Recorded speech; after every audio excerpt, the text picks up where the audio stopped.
76장 하늘의 별이 된 관우. 그날 밤 관평은 군사를 거느리고 성을 빠져나가 오나라 군사들을 닥치는 대로 무찔렀고, 요한은 그 틈을 이용해 상용성으로 말을 달렸어요. 관평은 요하가 오나라 군사들의 포위망을 빠져나가는 것을 확인하고는 성으로 다시 들어가 굳게 문을 잠갔어요. 요한은 죽을 고비를 수차례 넘긴 끝에 거짓골로 상용성의 맹달을 만났어요. 요한은 그동안 있었던 일을 맹달에게 전했어요. 관우 장군은 맥성에 갇힌 채 오갈 데 없는 저지가 되었습니다. 맹달 장군께서 구원병을 보내주지 않으면 관우 장군의 목숨이 위태롭습니다. 맹달이 고개를 갸우뚱하며 대답했어요.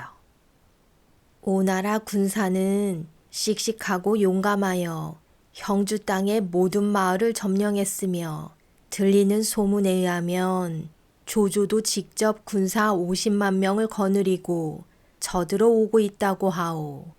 송건과 조조가 힘을 합쳐 공격하는 마당에 보잘것없는 우리 군사들로 어찌 그들을 상대할 수 있겠소. 맹달의 반응에 요한은 애가 타고 초조해졌어요. 그것이 무슨 말씀이십니까? 장군께서 구원병을 보내주지 않으신다면 관우 장군은 죽습니다. 총나라 제1의 장수이자 한중왕 유비의 동생인 관우 장군이 죽어도 좋다는 말입니까? 간곡히 부탁드리니 지금 당장 구원병을 보내주십시오. 요하가 엎드려 사정했지만 맹달의 반응은 시큰둥했어요. 나는 제갈공명 선생으로부터 이곳을 지키라는 명령을 받았소. 그러니 공명 선생의 명령 없이 내 마음대로 군대를 움직일 수 없소. 더구나 내가 이곳을 다스린 지 얼마 되지 않아 백성들의 마음도 안정되지 않았는데 함부로 군사로 움직였다간 반란이 일어날 수 있소. 나는 도와줄 수 없으니 그만 돌아가시오. 눈앞이 캄캄해진 요한은 땅바닥에 머리를 조아리며 눈물로 애원했어요. 제발 부탁드립니다. 관우 장군이 죽습니다. 하지만 맹달은 조금도 흔들리지 않았어요. 우리가 간다고 해도 아무 소용 없소. 물 한 잔으로 타오르는 불을 어찌 끄겠소. 차라리 그대는 맥성으로 돌아가 한중왕의 구원병을 기다리는 편이 나을 것이오. 요한은 뜨거운 눈물을 흘리며 맹달의 옷소매를 붙잡았어요. 하지만 맹달은 요하의 손을 거칠게 뿌리치며 돌아섰어요. 요하의 머릿속에 여러 가지 생각들이 스쳐갔어요. 지금은 1분 1초가 급하다. 맹달에게 매달려 보았자 아무 소용 없을 것이다. 지금은 한중왕을 찾아가 군사를 빌리는 수밖에 없다. 요한은 흐르는 눈물을 옷소매로 닦으며 상용성을 나와 한중왕 유비가 있는 머나먼 익주성으로 발길을 돌렸어요. 맥성의 관우는 상용성에서 구원병이 오기만을 눈이 빠져라 기다리고 있었어요. 하지만 하루, 이틀, 사흘, 나흘이 지나도 구원병은 오지 않았고 요하와의 소식도 끊어졌어요. 관우에게 남은 군사도 얼마 되지 않은데 그나마 남은 군사들 반 이상이 부상을 당했으며 먹을 식량마저 바닥이나 고통이 이만저만이 아니었어요. 초조해진 관우 앞에 한 병사가 들어와 말했어요. 장군님, 성 아래 어떤 사람이 다가와 장군님께 드릴 말씀이 있다며 화를 쏘지 말라고 합니다. 관우가 성문을 열고 그 사람을 불러들이니 그는 다름 아닌 송건의 책략가이자 제갈공명의 형 제갈근이었어요. 제갈근은 관우에게 예의를 갖추어 인사를 하고는 입을 열었어요. 송건 장군께서 관우 장군께 특별히 전할 말이 있어 왔습니다. 예로부터 영웅호걸은 때를 알고 힘을 쓰는 사람이라고 했습니다. 관우 장군께서 다스리던 형주 땅의 9마을은 모두 우리 손에 들어왔고 남은 것은 맥성 하나뿐입니다. 하지만 그마저도 양식이 모두 떨어졌고 구원병은 오지 않고 있습니다. 그러니 관우 장군께서는 오나라에 항복하십시오. 관우 장군께서 항복하시면 우리 송건 장군께서는 관우 장군께 이전처럼 형주 땅 9마을을 그대로 다스리게 할 뿐 아니라 장군의 가족들 모두 편안히 지낼 수 있도록 보살피겠다 약속하였습니다. 제갈근의 말이 끝나자 관우는 매서운 두 눈으로 제갈근을 노려보며 호통쳤어요. 나는 보잘것없는 사람으로 태어났으나 어지러운 나라를 구하기 위해 유비 장군과 의형제를 맺었소. 그런 내가 어찌 의리를 저버리고 적에게 항복을 하겠소. 맥성을 빼앗기면 나는 죽을 따름이요. 옥은 깨져도 찬란한 빛은 잃지 않으며 대나무는 불에 타도 그 꼿꼿함은 굽히지 않는 법이요. 비굴하게 항복해 이름을 더럽히느니 차라리 끝까지 싸우다 죽음으로 명예를 지킬 것이요. 관우의 마음이 꺾이지 않자 답답했던 제갈근이 다시 설득했어요. 송건 장군께서는 장군과 힘을 합쳐 역적 조조를 처부수자는 것이지 그 외에 다른 뜻은 전혀 없습니다. 그런데도 장군께서는 어찌 이리 고집만 피우십니까? 제갈근의 말이 끝나자 옆에서 둘의 대화를 잠자코 듣고 있던 관우의 아들 관평이 허리춤에 차고 있던 칼을 뽑아들고 제갈근을 죽이려 들었어요. 그러자 관우는 관평을 뜯어말리며 소리쳤어요. 칼을 당장 거두어라. 이분의 동생 제갈공명은 지금 총나라에서 유비 형님을 돕고 있다. 이분을 죽이면 유비 형님의 입장이 곤란해진다는 것을 어찌 생각하지 못한단 말이냐. 겁에 질린 제갈근은 관우의 항복을 받아내기는커녕 겨우 목숨만 건져 송건에게로 불이 나게 돌아갔어요. 관우의 결심은 쇠처럼 단단해 도저히 꺾이지 않았습니다. 송건은 고개를 끄덕이며 관우의 태도에 감탄했어요. 그럴 줄 알았다. 하지만 그는 버리기에 너무나 아까운 인물이니 이 일을 어찌하면 좋겠는가. 이때 송건의 신하 여범이 나섰어요.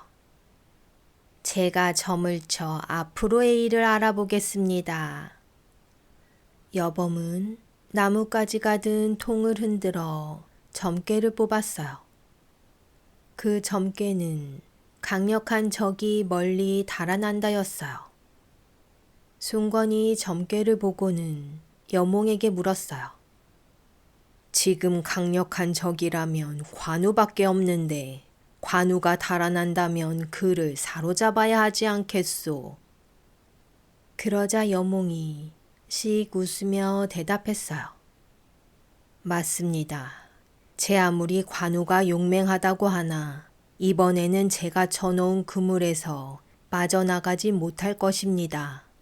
저는 지금 맥성을 공격하되 북쪽 성문은 그대로 두어 그들이 달아날 길을 열어줄 생각입니다. 군사가 얼마 남지 않은 관우는 큰 길을 버리고 맥성 북쪽에 있는 험한 산길로 도망칠 것입니다. 이때 장수 주연에게 군사 5,000명을 주어 관우가 도망치는 길목을 지키게 했다가 관우가 나타나면 일단 통과시킨 후 그들의 뒤를 공격할 것입니다.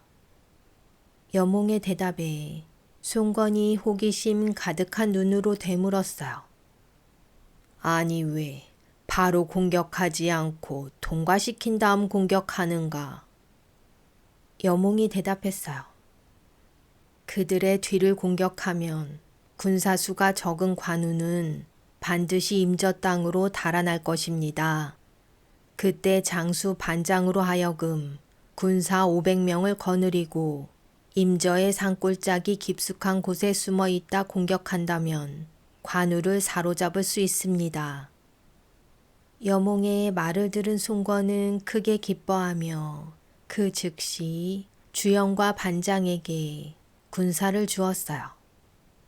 한편 기다림에 지친 관우는 두 주먹을 불끈 쥐며 부하 장수들을 모두 불러놓고 마지막 결단을 내렸어요. 이렇게 가만히 앉아 죽을 수는 없다. 오늘 밤 내가 직접 길을 뚫어 익주성으로 가 군사를 끌고 오겠다. 관우는 장수 주창과 왕보에게 군사 100명을 주어 맥성을 지키게 하고는 관병과 함께 군사 200명을 거느리고 맥성을 빠져나가 익주로 향하리라 마음먹었어요. 관우가 먼 길을 떠나려 하자 왕보 장수가 관우에게 당부의 말을 전했어요. 장군, 맥성 북쪽 좁은 산길에는 적이 숨어 있을지 모릅니다. 그러니 큰 길로 달려가십시오. 하지만 관우는 고개를 저었어요. 내가 적을 두려워할 것 같으냐? 단호한 관우의 대답에 왕보는 아무런 대꾸도 하지 못하고 관우가 무사히 돌아오기만을 빌었어요. 부디 몸조심하십시오. 저는 주창과 함께 목숨을 걸고 성을 지키겠습니다. 만약 성이 빼앗긴다 하더라도 결코 항복하지 않겠습니다. 그러니 장군께서는 빨리 돌아오셔서 우리를 구해 주십시오. 관우는 뜨거운 눈물을 흘리며 맥성에 남을 사람들과 일일이 작별의 인사를 나눈 후 북쪽 성문을 빠져나왔어요. 해가 지고 어둑해지자 하늘에 듬성듬성 별이 보였어요. 청룡 언얼도를 비껴든 관우의 뒤로 관평, 조루 등 장수와 군사들이 따랐어요. 그렇게 관우 일행이 좁고 험한 산길을 10여 킬로미터쯤 달렸을 때예요. 산 중턱에서 갑자기 요란한 북소리가 들리더니 장수 주연이 수많은 군사를 거느리고 나타나 소리쳤어요. 관우는 어디로 도망가느냐? 달아나지 말고 항복해 목숨을 건져라. 그들과 맞서 싸우기에 군사수가 부족했던 관우 일행은 무작정 말을 달렸어요. 그렇게 얼마쯤 달렸을까? 밤은 깊어 사방이 어두컴컴했어요. 밤새 말을 달려 계곡으로 들어서며 주위를 살펴보니 산 중턱에 마른 나무와 풀들이 사방을 뒤덮고 있었어요. 그때였어요. 관우 앞에 함성 소리와 함께 불길이 치솟기 시작하니 반장이었어요. 반장이 칼을 높이 쳐들고 관우를 향해 달려들었어요. 관우가 나타났다. 놈을 사로잡아라. 관우가 매서운 두 눈으로 청룡 언얼도를 치켜들자 겁에 질린 반장은 말머리를 돌려 달아나기 시작했어요. 관우는 반장의 뒤를 쫓지 않고 말을 몰아 산길을 계속 달리니 관우의 뒤를 쫓아오던 관평이 큰 소리로 외쳤어요. 아버님, 존우 장수가 적의 화살을 맞고 죽었습니다. 관우는 붉은 피가 나도록 입술을 꽉 깨물며 대꾸했어요. 내가 앞장서 길을 열 것이니 너는 뒤쫓아오는 적들을 막아라. 이제 관우를 따르는 군사수는 고작 10여 명에 불과했어요. 그렇게 관우 일행이 결석산이라는 곳에 다다랐을 때예요. 어느덧 밤이 가고 아침이 밝아오니 관우는 더 이상 적이 나타나지 않을 것이라 생각하고 안심했어요. 하지만 그것은 관우의 착각이었어요. 갑자기 요란한 북소리와 함께 군사들의 함성 소리가 울리니 관우의 주위로 적들이 쏟아졌어요. 관우가 덫에 걸렸다. 오나라 군사들은 미리 준비한 갈고리와 새줄을 던져 적토마의 다리를 휘감아 쓰러뜨렸어요. 적토마가 울부짖으며 땅에 고꾸라졌고 그 바람에 관우는 말에서 굴러 떨어지고 말았어요. 오나라 군사들은 바닥에 고꾸라진 관우를 향해 쇠그물을 덮쳤어요. 관우는 쇠그물에 갇힌 채 허우적거렸지만 아무 소용 없었어요. 관우를 향해 하이에나처럼 달려든 오나라 군사들은 관우의 몸을 밧줄로 묶기 시작했어요. 아버지가 사로잡힌 것을 알게 된 관평은 시뻘개진 얼굴로 닥치는 대로 적을 베었지만 소용없었어요. 수없이 몰려드는 오나라 군사들과 싸우다 지친 관평 또한 결국 포로로 잡히고 말았어요. 날이 환하게 밝았어요.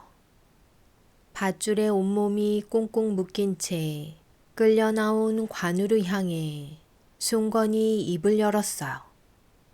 나는 오래전부터 관우 장군을 존경해 내 아들과 장군의 딸을 혼인시키려 했었소. 그런데 대체 왜 거절한 것이오?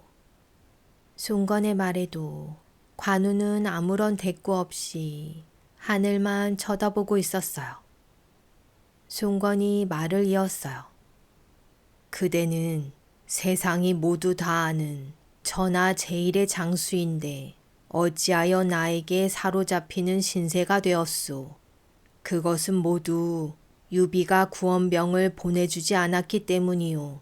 그런 유비에게 충성을 바치며 아까운 목숨을 낭비하지 말고 차라리 나에게 항복해 앞으로 편안히 지내는 것이 어떠오. 관우는 그제야 매서운 두 눈으로 송건을 똑바로 쳐다보며 호통쳤어요. 강동의 쥐새끼 같은 놈. 나는 내 한 몸 편하자고 의리를 헌신짝처럼 버리는 사람이 아니다. 일찍이 나는 유비 형님과 복숭아밭에서 의형제를 맺고 한나라 황실을 일으켜 세우고자 맹세한 몸이다. 오늘 비록 너희들이 쳐놓은 덫에 걸려 사로잡히는 신세가 되었지만 그까지 죽음 따위야 무엇이 두렵겠느냐.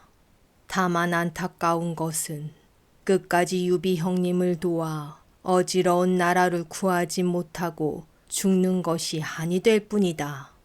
그러니 헛소리 그만 짓거리고 어서 나의 목을 쳐라.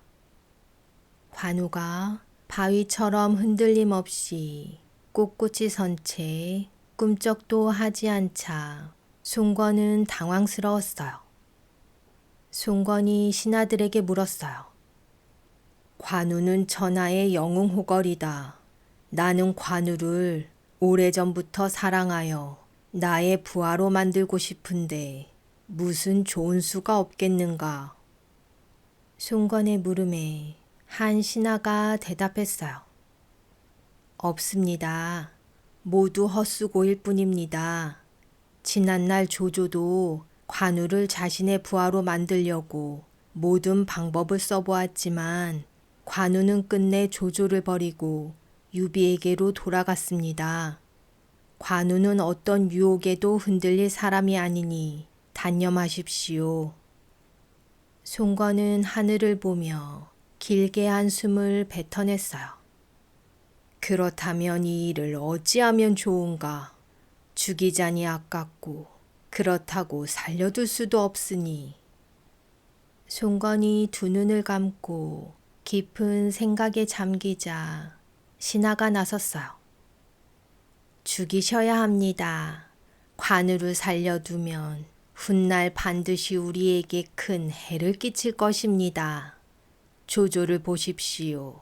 조조는 관우를 살려주었다가 하마터면 목숨을 잃을 뻔하지 않았습니까? 신하의 말에도 송건은 마음을 정하지 못하고 머뭇거렸어요. 한참 동안 생각에 잠겨 있던 송건은 다시 한번 관우를 향해 말을 걸었어요. 관우 장군, 다시 한번 생각해 보시오. 목숨은 누구에게나 하나밖에 없는 소중한 것이오. 하지만 관우는 단호하게 대답했어요. 나는 절대 변하지 않는다. 어서 나를 죽여라. 대쪽 같은 관우의 대답에도 송건은 미련을 버리지 못하고 깊은 생각에 잠겼어요. 그렇게 얼마나 시간이 지났을까. 마침내 자리에서 벌떡 일어난 송건은 두 눈을 질끈 감고 명령했어요. 관우를 끌어내 목을 베어라. 219년 10월 어느 추운 겨울, 진눈깨비가 소리 없이 내리고 쌓인 밤, 관우와 관우의 아들 관평은 수북히 쌓인 눈을 밟으며 처형장으로 끌려갔어요. 그렇게 관우가 오나라 군사의 칼날에 처참하게 죽음을 맞이하니 이때 그의 나이 58세였어요. 훗날 사람들은 의로운 장수 관우의 죽음을 슬퍼하여 시를 지으니 그 내용은 다음과 같았어요. 한나라가 끝나갈 무렵 관우의 재주는 누구보다 뛰어났었다. 관우의 무술은 신을 닮았으니 참으로 아름다웠다. 관우의 마음은 거울처럼 맑고 깨끗했으니 관우의 의로움은 구름을 쓸었도다. 관우의 빛이여, 역사의 길이 그 이름을 남길 것이다. 관우가 죽자 관우가 아끼던 적토마 또한 아무것도 먹지 않더니 결국 굶어 죽고 말았어요. 한편 맥성에 남아있던 왕보는 지난밤에 꾸었던 불길한 꿈에 불안한 마음이 들어 장수 주창을 찾아갔어요. 어젯밤 꿈에 관우 장군께서 온몸이 피투성이가 되어 나타났습니다. 깜짝 놀라 관우 장군을 붙잡으며 무슨 일이냐 물었지만 관우 장군께서는 아무런 대꾸도 하지 않으셨습니다. 불길한 생각이 들어 너무 괴롭습니다. 그때였어요. 병사 하나가 달려와 왕보 앞에 납작 엎드려 울먹이며 말했어요. 큰일 났습니다. 오나라 군사들이 관우 장군과 관평의 목을 창 끝에 매달고 성 아래로 몰려와 항복하라고 외치고 있습니다. 왕보와 주창은 깜짝 놀라 급히 달려가 성 아래를 내려다보니 과연 오나라 군사들의 창 끝에 매단 사람의 목은 관우와 관평이 분명했어요. 이럴 수가. 충격을 받은 왕보는 그 길로 성 아래로 몸을 날려 떨어져 죽고 말았어요. 분하다. 홀로 남은 주창은 허리춤에 차고 있던 칼을 뽑아 자신의 목을 쳤어요. 그렇게 모든 장수를 잃은 맥성마저 오나라 군사들의 손에 넘어가고 말았어요.